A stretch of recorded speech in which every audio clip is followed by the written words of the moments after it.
Mort d'homme à Itos. Les détails avec le général Richard Ravalmanen.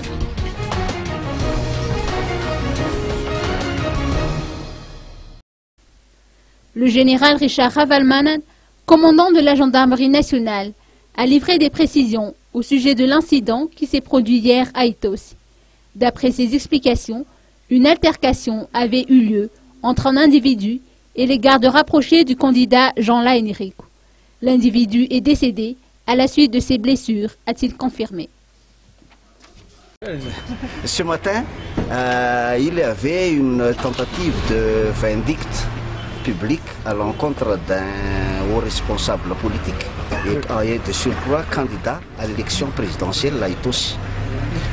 Les faits, c'est que vers 5 heures du matin, il y avait un homme qui était passé dans les dédales de rue à proximité de son domicile et par la suite il a été victime de coups et blessures volontaires.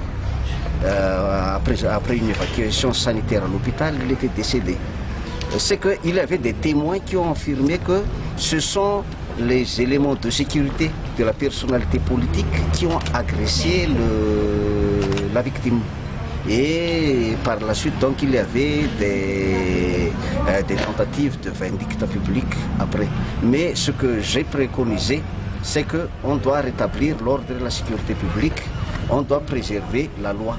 Les 2 militaires qui étaient soupçonnés d'avoir donné les coups, ils sont déjà arrêtés actuellement. Ils font l'objet d'une enquête. On demande à la victime de déposer aussi une plainte, c'est déjà fait. Et une enquête est ouverte.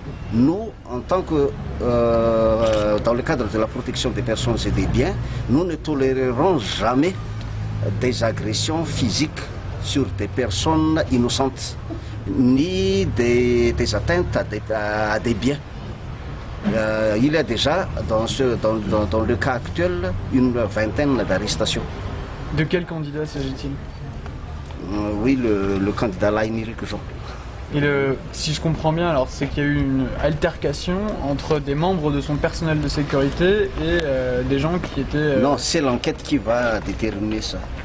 Là, les faits, c'est qu'il a été victime de coups et blessures volontaires. Et qui a été victime de coups et blessures volontaires? Le passant.